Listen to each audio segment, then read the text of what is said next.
अस्सलाम वालेकुम एवरीवन।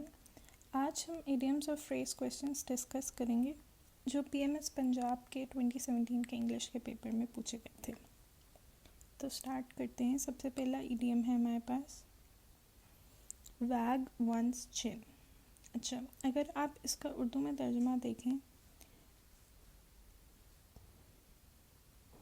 तो जब आप तेज़ी से बात करते हैं, जल्दी जल्दी बात करते हैं, तो आपकी चिन हिलती हुई नज़र आती है। ठीक है, तो इसका भी यही मीनिंग होगा, to talk, specially to talk rapidly, tediously और विद लिटिल सेंस। और इसका सेंटेंस क्या बन सकता है?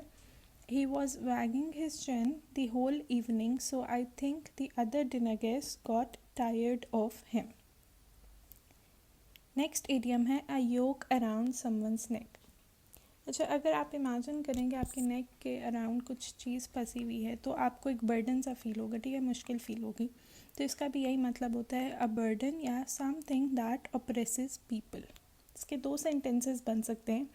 एक, I have taken a loan for my house and it has become a yoke around my neck, या फिर Ahmad's greedy children are a yoke around his neck. तो मतलब कि जो उसके ग्रीडी चिल्ड्रन थे वो उसके लिए बर्डन बन गए। नेक्स्ट इडियम है सेल अगेंस्ट द विंड। जब आप विंड के ऑपोजिट सेल करेंगे, शिप अपनी चलाएंगे, तो आपको थोड़ी मुश्किल पेश आएगी। ठीक है, तो इसी तरह से अगर आप कोई काम करना चाह रहे हैं और लोग उसको अपोज करें, लोग आपके ख़िलाफ़ हैं, तो तब भी आपको मुश्किल दरपेश होगी। तो इसका मीनिंग होगा to work to achieve something that is difficult because most people would oppose it. और इसका सेंटेंस क्या बन सकता है? The journalist is sailing against the wind in his attempt to change people's negative attitude towards that politician. Next idiom है, बड़ा interesting है, on the horns of a dilemma. अच्छा, अब dilemma कैसी सिचुएशन होती है, ऐसी जो मुश्किल होती है, ठीक है, जिसमें आप को किसी मुश्किल में से गुजरना पड़ता है। तो on the horns of a dilemma, और हॉर्न्स हमारे पास दो होते हैं, ठीक है, किसी भी जानवर के अगर हॉर्न्स आप बनाएं, थोड़ी रफ सी स्केच है, तो हॉर्न्स हमारे पास दो होते हैं, ठीक है। तो हॉर्न्स ऑफ अ डिलेमा मतलब कोई ऐसी सिचुएशन हमारे पास जहाँ पे दो अनडिज़ायरेबल या अनप्लेजेंट चॉइसेस हों और उसमें से कोई एक सेलेक्ट करनी हो। तो सेंटेंस क्या बन सकता है? She was on the horns of a dilemma as she had either to leave her job और डिवोर्स हर हस्बैंड। दोनों उसके पास अनप्लेजेंट चॉइसेस थी। नेक्स्ट इडियम है keep one's eye on the ball. जब आप अपनी नज़रें किसी चीज़ पे जमा के रखते हैं, इसका मतलब होता है आप फोकस करें उस चीज़ को, ठीक है। तो इसी तरह से इसका मीनिंग होगा टू कंटिन्यू थिंकिंग अबाउट और giving attention to something important या टू स्टे फोकस्ड। और इसके सेंटेंसेस कैसे बन सकते हैं? एक सेंटेंस बन सकता है she really needs to keep her eye on the ball if she wants to win the election, या फिर I qualified the CSS exam in the first attempt because I was able to keep my eye on the ball and prioritise my studies above all else. ठीक है, next है to get into deep water. अच्छा, अगर इसको भी आप imagine करें कि आप अगर बहुत गहरे समंदर में, गहरे पानी में हैं, तो आपको मुश्किल होगी उसमें से निकलने की, ठीक है। तो इसका भी यही मतलब होता है टू बी इन ट्रबल, किसी ऐसी मुश्किल में जिसमें से निकलना मुश्किल है आपके लिए, किसी ऐसी परेशानी में। He got into deep water when he joined that gang. ये सेंटेंस बन सकता है इसका। इसी तरह से एक मिलता जुलता इडियम है जो हमने यहाँ पे लिखा है इन हॉट वाटर, ठीक है। हॉट वाटर का भी मतलब वही होता है in a difficult situation in which you are likely to be punished, ठीक है। ऐसी सिचुएशन में जिससे आपकी पनिशमेंट मिलेगी, आपको सज़ा भी मिल सकती है। तो इसका सेंटेंस क्या बन सकता है? He found himself in hot water over his comments about immigration.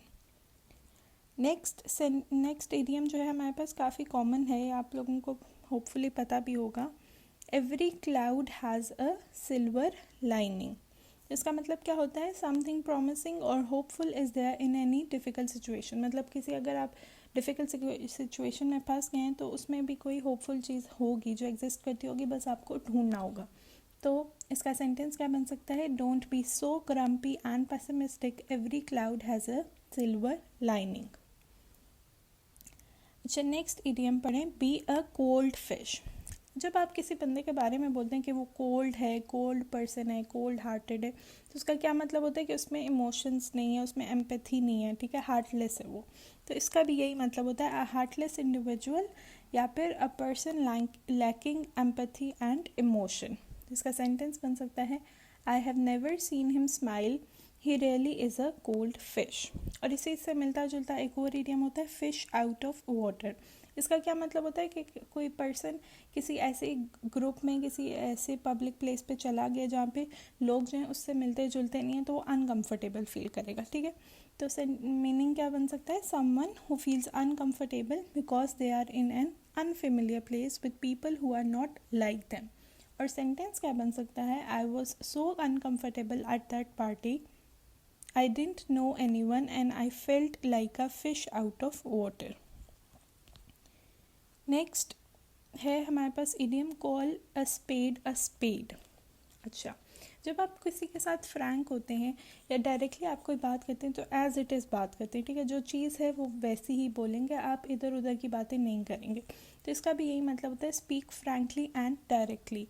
और सेंटेंस क्या बन सकता है, after hours of discussion and meetings I believe it's time to call a spade. इसके एक ऑपोजिट होता है